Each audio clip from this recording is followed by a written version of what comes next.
दोस्तों, सच्चे हृदय से कमेंट बॉक्स में लिखें, जय माता दी। माता रानी आपके सभी कष्टों को समाप्त करे, आपकी झोली खुशियों से सदैव भारी रहेगा। दोस्तों, नवरात्रि का महापर्व 9 देवी अर्थात 9 कन्याओं को समर्पित है। कन्या पूजन करने से हमारी समस्त पीड़ा दूर होती है, दुख दर्द दूर होते हैं, हर कष्ट दूर होते हैं। दोस्तों, मैं आपको बता दें, इस बार माता रानी हाथी की सवारी पर पृथ्वी लोक पर आ चुकी हैं और भक्तों के कष्टों को दूर करेंगे। जब जब माता रानी हाथी पर सवार होकर आती है, तब तक धरती पर फूल खिलते हैं और वर्षा होती है तथा हरियाली की उत्पत्ति होती है और जीवन सुगम हो जाता है। किसान के घर में साक्षात मां जगदम्बा जगत मां का आगमन होता है। दोस्तों, इस बार के नवरात्रि बहुत ही शुभ और मंगलकारी माने जा रहे हैं। इस बार शारदीय नवरात्रि 15 अक्टूबर दिन रविवार को शुरू होकर और इसका समापन 23 अक्टूबर दिन सोमवार को होगा। ऐसे में 24 अक्टूबर दिन मंगलवार को ही दुर्गा विसर्जन होगा। जो लोग माता रानी की स्थापना करते हैं, मूर्ति स्थापना करते हैं, वह लोग 24 अक्टूबर दिन मंगलवार को विसर्जन करेंगे। दोस्तों, नवरात्रि की अष्टमी और नवमी तिथि पर कन्या पूजन का विधान है। इस बार महाअष्टमी तिथि 22 अक्टूबर 2023 यानी कि इस दिन रविवार है और नवमी तिथि 23 अक्टूबर 2023 दिन सोमवार को है। ऐसे में आप अष्टमी और नवमी को इन दोनों तिथियों में कन्या पूजन अवश्य ही करें। कन्याओं को भोजन अवश्य खिलाएं। शास्त्रों में 9 दिनों के नवरात्रि को बहुत ही शुभ और मंगलकारी माना जाता है और वही 8 दिनों के नवरात्रि को अच्छा नहीं माना जाता। ऐसे में 10 दिनों के नवरात्रि बहुत ही शुभ माने गए हैं। शास्त्रों के अनुसार नवरात्रि के दिनों में माता रानी का पूजन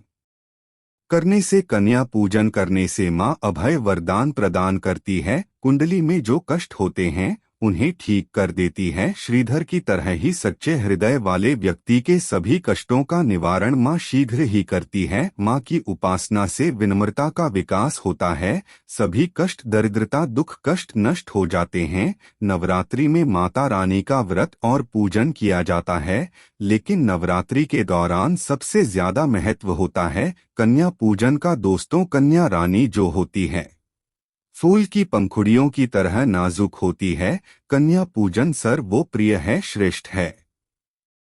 कन्या के रूप में स्वयं जगदम्बा देवी माता वैष्णो देवी या अर्थात समस्त ब्रह्मांड इनके शरीर के कण कण में वास करते हैं। बहुत कम लोग जानते हैं 33 कोटि देवी देवताओं का वास होता है। कन्याओं के मस्तक पर कन्या चाहे छोटी हो चाहे बड़ी हो, वह सदैव पूजनीय है, मां के समान मानी जाती है। दोस्तों, माना जाता है व्रत और उपासना से माता रानी इतना प्रसन्न नहीं होती है जितना कि कन्या पूजन से होती है। नवरात्रि में छोटी छोटी कन्याओं को माता रानी का स्वरूप माना जाता है। कन्याओं को भोग लगाया जाता है, उन्हें प्रसन्न किया जाता है और बदले में आशीर्वाद मांगा जाता है। कन्याओं को प्रसन्न करने के लिए गिफ्ट आदि उपहार वगैरह दिए जाते हैं। माना जाता है अगर कन्याओं को कोई भेंट दी जाए और वो उसे खुशी खुशी स्वीकार कर लें, तो इसका मतलब है माता रानी अर्थात माता वैष्णो ने वो भेंट स्वीकार कर ली। जिन पर कन्याएं प्रसन्न होती है तो समझो उन्हें माता रानी का आशीर्वाद मिल गया और माता रानी की कृपा से उन्हें मुहमांगा वरदान प्राप्त होता है। कन्या पूजन कोई मामूली पूजन नहीं होता। समस्त ब्रह्मांड में जो पूजा होती है उनसे बढ़कर कन्या पूजन को माना जाता है। 10 बार गंगा स्नान करने से और 100 बार यज्ञ करने से तथा 1000 बार यात्रा करने से जो पुण्य मिलता है, वह मात्र एक बार कन्या पूजन करने से करोड़ों गुना भक्त को मिल जाता है, प्राप्त हो जाता है। दोस्तों, इसीलिए कहा जाता है कि कन्याओं को सताना नहीं चाहिए, इससे समस्त ब्रह्मांड हिल जाता है। कन्याओं की जितनी सेवा की जाए कम ही होती है। कन्या ये कोई मामूली नहीं होती। कन्या के रूप में स्वयं उनके मस्तक पर विराजमान होकर स्वयं देवी चलकर आपके घर तक आती है। नवरात्रि में 2 साल से लेकर 10 साल तक की कन्या का पूजन होना चाहिए। अष्टमी अथवा नवमी को कन्याओं के पैर धोकर भोजन कराना, उपहार आदि देना श्रेष्ठ माना जाता है, दुर्लभ माना जाता है। ऐसा मौका कभी हाथों से नहीं जाने देना चाहिए। इस दिन जितना ज्यादा हो सके कन्याओं को हाथ पकड़कर पैर पकड़कर अपने घर तक लेकर आए। दोस्तों में वीडियो में आगे बढ़ने से पहले आप अपनी राशि भी कमेंट बॉक्स में जरूर डाल दीजिएगा। यदि हमारे पास कोई उपाय होगा तो वह आकर हम आपके कमेंट के रिप्लाई में बता देंगे। कोई भी राशि के अनुसार अगर उपाय करता है तो माता वैष्णव बड़ी प्रसन्न होती हैं और ऐश्वर्य धन प्रदान करती है, मालामाल बना देती है। इसीलिए राशि कमेंट में जरूर छोड़ें और हाँ, माता को एक लायक जरूर करें। लायक करने में कंजूसी न करें। दोस्तों को कैसे करें कन्याओं का स्वागत? कन्या जब आपके घर आए तब सभी के पैरों को दूध और पानी से उनके पैरों को बुलाना चाहिए। खासकर मर्दों को कन्याओं के पर आवश्यक होने चाहिए, इससे प्रसन्न होती है। दोस्तों फिर उसके बाद कन्याओं को किसी साफ जगह पर जमीन पर कपड़ा बिछाकर बैठना चाहिए। उनके माथे पर अक्षत, फूल और कुमकुम लगाना चाहिए। फिर उसके बाद भोजन ग्रहण करवाना चाहिए। लेकिन हमेशा याद रहे कन्याओं की थाली में 3 पूरियां कभी ना रखें, इसे शुभ नहीं घोरा शुभ माना जाता है। 3 पूरियां तथा 3 रोटियां मरने वाले व्यक्ति के लिए निकाली जाती है और जेल में कैदियों के लिए दी जाती है। ऐसे में कन्याओं को उनकी थाली में 3 पूरी कभी ना दे, लेकिन 1-2 करके पूरियां दे सकते हैं। इससे 3 संख्या बढ़ जाती है और दोष भी नहीं लगता। दोस्तों कन्याओं को खाना खिलाने के बाद अंतिम में कन्याओं के सर पर लाल चुनरी उड़ आना चाहिए और भोजन में आपको खीर, पूरी, हलवा, चना तथा आलू की सब्जी, छोले वगैरह की सब्जी खिलानी चाहिए। पनीर आदि भी खिलाया जा सकता है। इसीलिए कन्याओं को थाली में चुपचाप 1 लौंग जरूर रख दें, आपका भाग्य चमक जाएगा। माता लक्ष्मी आपके जीवन में धन की कोई भी कमी नहीं होने देंगे। दोस्तों आपको बता दे कन्याओं को उपहार में क्या दे। कन्याओं को खुश करने के लिए उनकी थाली में दक्षिणा डालें ताकि आपके घर में संपन्नता बनी रहे तथा धन की कोई भी कमी ना हो। कन्या जब आपके घर से खुशी खुशी धन लेकर जाती है तो वह भी आपको खुशी खुशी कई गुना आपको धन प्रदान करती है। इस समय कंजूसी मत करना, खुशी खुशी करने आओ को धन अवश्य देना। कन्याओं को कोई सुंदर गिफ्ट दे सकते हैं।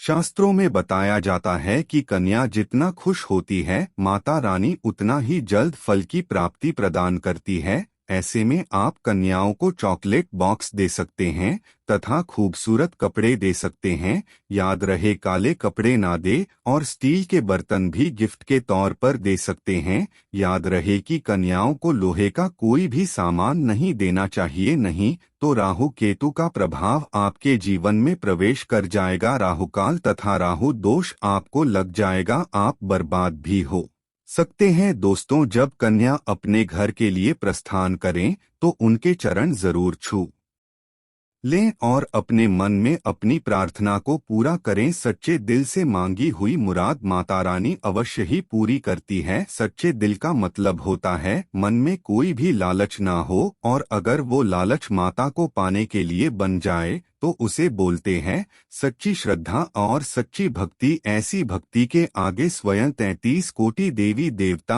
आपको नमस्कार करते हैं। दोस्तों नवरात्रों के दिनों में अगर मिल जाए आपको यह संकेत तो समझो माँ दुर्गा आपके घर में आ चुकी हैं। ये संकेत बताते हैं माँ दुर्गा का आशीर्वाद आपको प्राप्त होने वाला है। तो आइए शुरू करते हैं। दोस्तों पहला संकेत, जब आप कलश स्थापना करते हैं तो जड़ से निकली हरियाली बहुत ही शुभ मानी गई है। कहा जाता है कि जड़ से निकली हरियाली हमारे भविष्य में होने वाले अच्छे और बुरे होने का संकेत देती है। ये सभी बातें हमारे आने वाले साल का भविष्य बताती हैं। यदि आपने जॉब हुए हैं और वो किसी कारणवश नहीं हो पाए हैं तो ये संकेत बड़ा ही मनहूस माना गया है। कहा जाता है कि नवरात्रों में जो अगर सूख जाते हैं या बढ़ते नहीं हैं तो आपको समझ लेना चाहिए कि यह साल आपका खराब होने वाला है तथा घर में कोई बीमारी आने वाली है या दिन दुगनी रात चौगुनी आपकी कम होने वाली है या घटने वाली है। दोस्तों, ये धन हानि का संकेत माना गया है कि आपने कोई ना कोई गलती ऐसी कर दी होगी जिसके कारण माता रानी नाराज हो गई है। इसीलिए माता से आप क्षमा अवश्य मांग ले। माँ अपने भक्तों को अवश्य माफ करती है। एक माँ ही होती है जो अपने बेटे को, अपने लाल को हर गलती पर माफ करती है। लेकिन ऐसा बेटा किस काम का जो माँ से माफी ना मांगे। इसलिए माता रानी से अपनी गलती की माफी अवश्य मांग ले। में या वैष्णव अपने भक्तों को कभी निराश ही नहीं करती, बल्कि उन्हें धन धान्य से और खुशियों से परिपूर्ण बना देती है। और दोस्तों में यदि जो हरे भरे हो जाते हैं तो ये शुभ संकेत होता है। इससे आने वाले समय में आपको बहुत ज्यादा ही धन लाभ होगा। माना जाता है कि 1 रुपए का सिक्का या चांदी का कोई भी सिक्का जड़ के बीचों बीच में अगर मिट्टी में दबा दिया जाए तो घर में सुख समृद्धि आती है। माता लक्ष्मी दौड़ी दौड़ी चली आती है। जो के अंदर हमेशा 1 रुपए का सिक्का अवश्य डालना चाहिए। जड़ को खाली नहीं रखना चाहिए, उसमें धन वगैरह अवश्य डालना चाहिए। इससे माता का आशीर्वाद सदैव परिवार पर बना रहता है और जीवन में कोई भी संकट नहीं आता। खाली जो मतलब धन भी खाली, खुशियां भी खाली ही मिलेंगी। दोस्तों, नंबर 2, यदि आपकी नींद नवरात्रों के दौरान सुबह 4 बजे के आसपास खुलती है तो इसे बड़ा ही शुभ संकेत माना जाता है, क्योंकि यह समय ब्रह्मा मुहूर्त कहलाता है। इस समय देवी शक्ति अपने सच्चे भक्तों को ही जागती है। इस समय उठाना मतलब माता की कृपा प्राप्त करने के बराबर माना गया है। ये संकेत बताते हैं कि माता की सच्ची भक्ति का प्रभाव आपके ऊपर हो चुका है और माता रानी आपको जल्दी ही कोई खुशखबरी देने वाली है। माँ आपकी सच्ची भक्ति से बहुत खुश है। दोस्तों, नंबर 3, यदि नवरात्रि में आपका मन प्रसन्न होने लगे, पूजा पाठ में आपका मन लगने लगे, पूजा करते समय मन का शांत होना, यह दर्शाता है कि आपको बहुत जल्द माँ की कृपा प्राप्त होने वाली है। माता रानी आपकी भक्ति से बहुत खुश हैं। आपकी भक्ति माता रानी को आनंद दे रही है। ऐसे व्यक्ति को समझ जाना चाहिए कि उसके जीवन में अब अच्छा समय आने वाला है। दोस्तों, नंबर 4, नवरात्रों के दौरान अगर माँ के गले से फूल गिर जाए तथा जौ के हरे भरे पत्ते अगर बिन हवा के हिल जाए तो इसे अति उत्तम माना गया है। ये संकेत बताता है कि माता रानी का आगमन आपके घर में अस्थायी रूप से हो चुका है। आपको माता लक्ष्मी की कृपा प्राप्त होने वाली है। ये संकेत कुछ खास लोगों को ही दिखाई देते हैं। माना जाता है कि पूजा करते समय अगर धुआं अधिक बढ़ जाए तो इससे यह पता चलता है कि आपके घर से गरीबी हमेशा हमेशा के लिए जाने वाली है। भूत प्रेत आत्मा है अब आपके घर से हमेशा के लिए जाने वाले हैं। पूजा करते समय धुएं का अधिक होना बहुत ही शुभ और मंगलकारी माना गया है। यह संकेत भविष्य में अच्छे परिणाम को दर्शाते हैं। दोस्तों, नंबर 5, द्वार पर गाय का आना। वेदों में बताया जाता है कि नवरात्रि के दौरान गाय माता का घर में आना बड़ा ही शुभ संकेत माना गया है। नवरात्रि में द्वार पर गाय का आना अत्यंत शुभ है। यदि आपके भी द्वार पर गाय आती है तो गाय के माथे पर कुमकुम लगाना ना भूलें तथा गाय को रोटी जरूर खिलाएं। इससे माँ दुर्गा अत्यंत प्रसन्न होंगी और आपकी झोली खुशियों से भर देंगी। द्वार पर गाय का बार बार आना भी जीवन में आने वाले अच्छे संकेतों की ओर इशारा करता है। दोस्तों, नंबर 6, सपने में शेर का दिखाई देना। अगर आपके सपनों में माँ दुर्गा दिखाई देती है, अर्थात कोई भी देवी अगर आपके सपनों में दी